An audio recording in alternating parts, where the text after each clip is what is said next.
अरे बहन मोबाइल छोड़, ये देख क्या इंटरेस्टिंग फोटो बना है।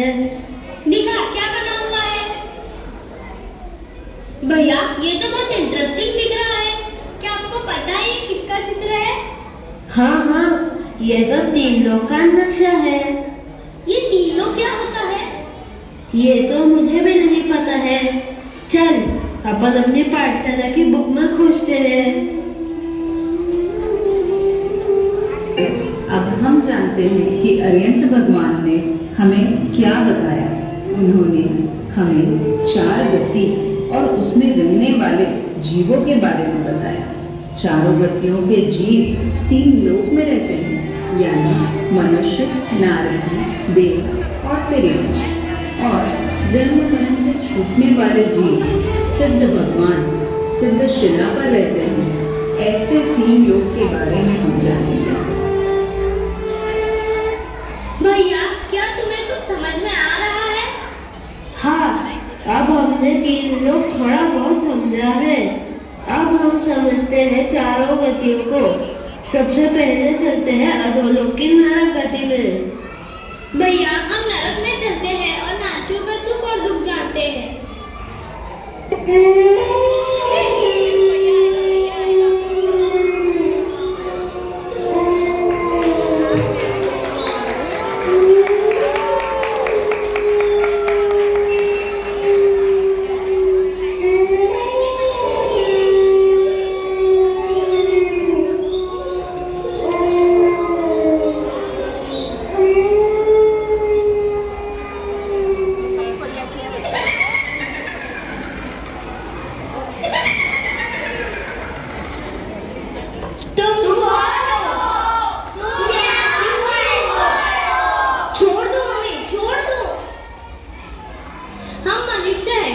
हम सच्चे सुख की खोज में निकले हैं।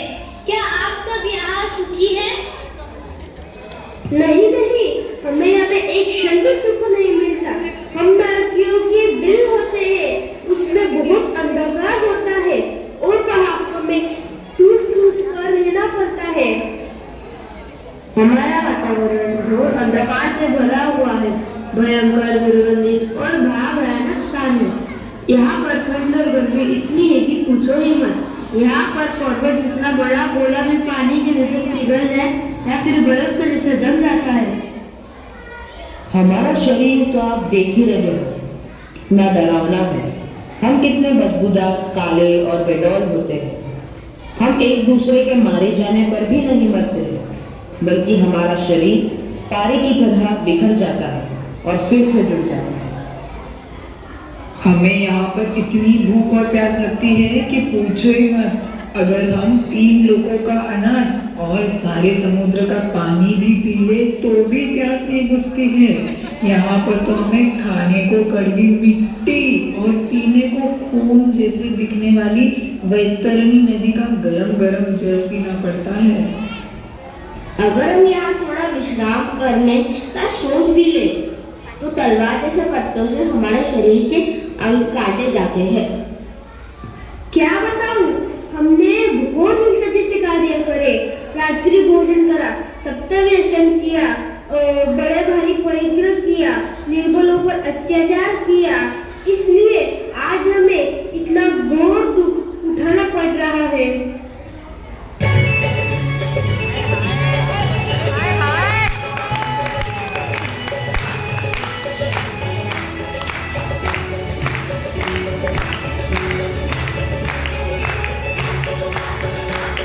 ध्यान लगा कर ज्ञानी कर तू अब मन की माने। क्या तूने नरकों में जाने की है निश्चित मन में ठानी। तुमने ध्यान लगा कर ज्ञानी कर तू अब मन की माने। क्या तूने नरकों में जाने की है निश्चित मन में ठानी। तुमने ध्यान लगा कर ज्ञानी।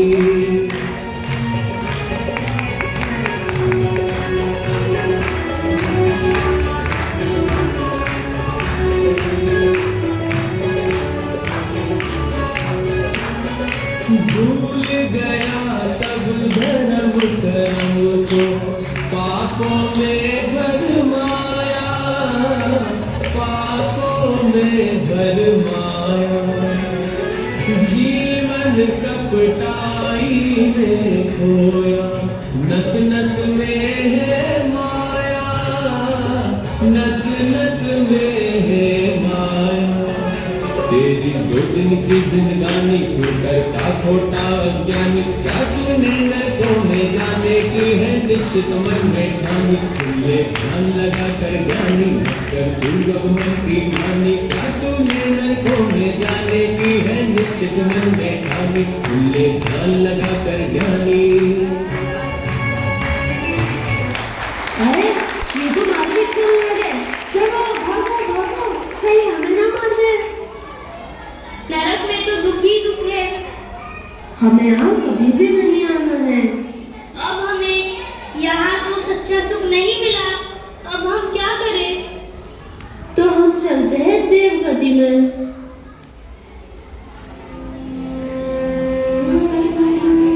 जय जिनेंद्र। जय जिनेंद्र। जय जिनेंद्र, बेटा आप लोग यहाँ क्यों आए हो? हम नरक गति से आए हैं, पर वहाँ सच्चा सुख नहीं है। क्या आप सब यहाँ सुखी हैं? नहीं बेटा, हम भी यहाँ सुखी नहीं हैं। हमने धर्म सेवन किया, बाल तप किया, दान देकर अच्छे अच्छे कार्य किए, इस कारण हम स्वर्ग में तो आ गए और यहाँ पर सुख सुविधाओं की भी रेल चेंज है, फिर भी हम दुखी हैं। आपके वहाँ जैसी व्यवस्था होती है वैसी ही व्यवस्था यह स्वर्ग में भी है। यहाँ पे भी 10 प्रकार के बड़े छोटे देव होते हैं। किसी के पास ज्यादा वैभव तो किसी के पास कम। बड़े देव का वैभव देखकर छोटे देव को ईर्ष्या होती है। हमारे पास विशेष ज्ञान होता है, वो एक अवधि ज्ञान, जिससे हमें 6 महीने पहले ही पता चल जाता है कि हमारा मरण होने वाला है, हमारी माला मुरझा जाती है। यहाँ पर मिलने वाला सुख ऐशो आराम छूट जाएगा। यह अकाम निर्जरा का दुख सहन करना पड़ता है, बड़े देव की आज्ञा का पालन करना पड़ता है।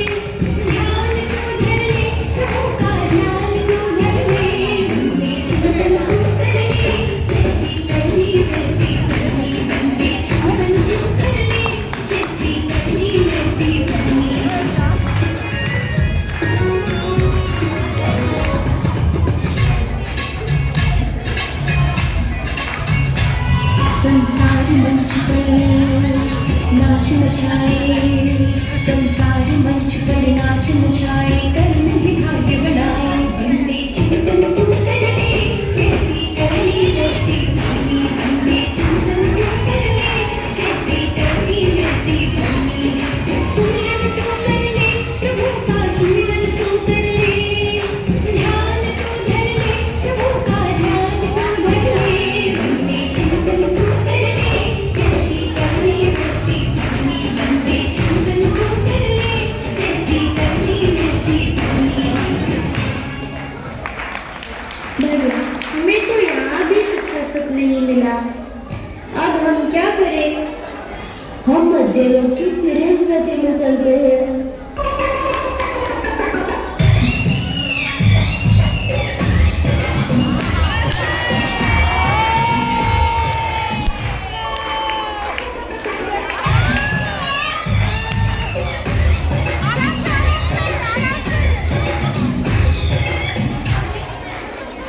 ये है मध्यम लोक। यहाँ पर मनुष्य और तिर्यक साथ में रहते हैं। ये क्या सारे पशु एक साथ एकत्रित हुए हैं? लगता है इनकी सभा चल रही है।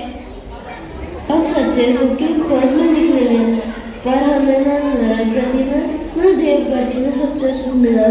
क्या आप सब यहाँ सुखी हैं?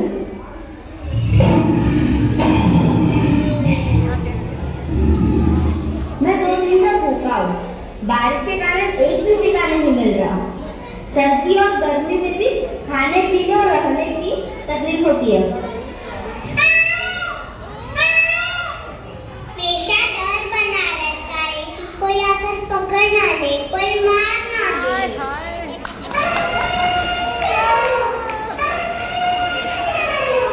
हमारे बहुत से साथियों को अपने शौक और फायदे के लिए पकड़ कर रखते हैं, पिंजरे में बंद रखते हैं और हमसे कई तरह के खेल करवाते हैं।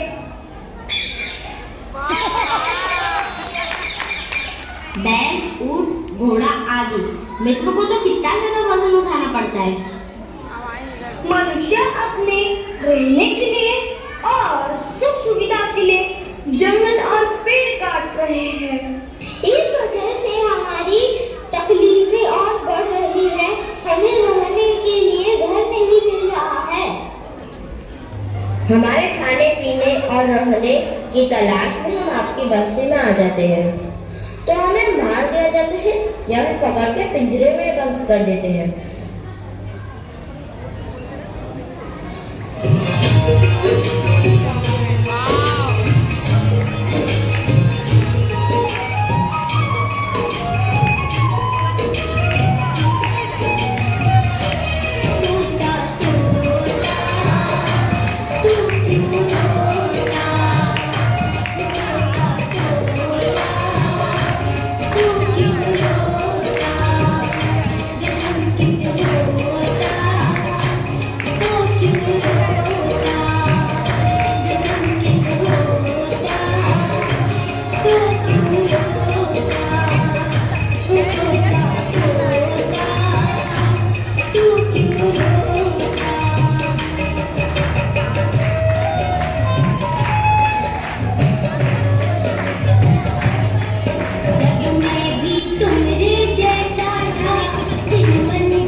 हम तो पहले से ही दुखी है।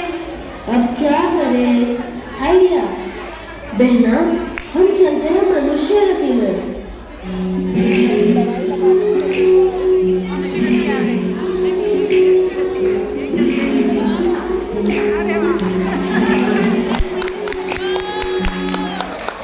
जय जिनेन्द्र।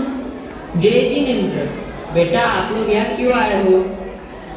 हम सच्चे सुख की खोज में नरक गति, देवगति और किरण गति में घूम कर आए हैं, पर वहाँ कहीं भी सच्चा सुख नहीं है। क्या आप सब मनुष्य गति में सुखी हैं? क्या बताऊं, मैं भी बहुत परेशान हूँ। डेली मुझे सुबह स्कूल के लिए जल्दी उठना पड़ता है और अब संडे आता है तो भी मुझे जल्दी उठा देते हैं क्योंकि पाठशाला जाना होता है। मैगी, पिज्जा, बर्गर तो खाने ही नहीं मिलता है। मुझे खेलने जाना हो तो मम्मी पढ़ाई करने के लिए बोलती है। हाँ, ये बात तो सही है। आजकल तो इतनी कंपटीशन बढ़ गई है। पापा कहते हैं सीए कर, मम्मी बोलती है डॉक्टर बन, और मेरे सारे दोस्त इंजीनियरिंग कर रहे हैं। मैं करूँ तो क्या करूँ? मैं बहुत परेशान हो गया हूँ। क्या बताऊँ, इस पढ़ाई के चक्कर में मैं 3 2 मूवी नहीं देख पाया। जब से शादी हुई है तब से मेरी नाइट आउट पार्टी और दोस्तों के साथ घूमना फिरना भी बंद हो गया है। क्या ऑनलाइन शॉपिंग और दूसरे प्रोडक्ट के खर्चे भी कम नहीं हो रहे, इनकम से ज्यादा एक्सपेंसेस हो गए हैं और ऑफिस का वर्क लोड भी बहुत बढ़ गया है। अब बताओ, जब मेरा धर्म ध्यान करने का समय था तब तो मैंने किया नहीं। बचपन खेल कूद में बिताया, जवानी मौज मस्ती में गवाई। सोचा कि जब बूढ़े होंगे तब धर्म ध्यान कर लेंगे, पर अभी बुढ़ापे में मेरे से चला नहीं जाता तो कैसे तीर्थयात्रा करूँ? घुटनों से बैठा नहीं जाता तो कैसे पूजा करूँ? आंखों से दिखता नहीं तो कैसे स्वाध्याय करूँ? कानों से सुनाई नहीं आता तो कैसे प्रवचन सुनूं? बस अब तो बेबस होकर घर में बैठा रहता हूँ और खाने को जो मिल जाता है वो खा लेता हूँ।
यहाँ भी सच्चा सुख नहीं मिला, अब क्या करें? क्यों ना हम पाठशाला जाकर अनिका दादी से पूछे? हाँ भैया, ये सही रास्ता है। चारों गति के जीवों को भी हमारे साथ ले चलते हैं।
जय हिंद बच्चों। बच्चों, आप सब अचानक यहाँ क्यों आए हो? दादी, हम चारों गली में सच्चे सुख की खोज में गए थे, पर हमें सच्चा सुख कहीं नहीं मिला। बच्चों, चारों गतियों में जाने से पहले मुझसे ही पूछ लिया होता कि सच्चा सुख कहाँ पर है। रोज तो पाठशाला में आते हो आप लोग, क्योंकि सच्चा सुख तो मनुष्य गति से ही पुरुषार्थ करके प्राप्त किया जाता है। अरे हाँ, हम तीन लोग के अग्रभाग में तो गए ही नहीं। वहाँ तो सच्चा सुख है और उसे ही तो मोक्ष कहा गया है। यह मनुष्य गति चिंतामणि रत्न है, इसे ऐसे ही नहीं गवा देना चाहिए। हमें यहीं से संयम रूपी नाव में सवार होकर मोक्षपुरी की ओर जाना चाहिए, जिसके चालक होते हैं अरिहंत भगवान और परिचालक होते हैं निर्गुण गुरु। समझे बच्चों? जय जिनेन्द्र।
सुख की खोज।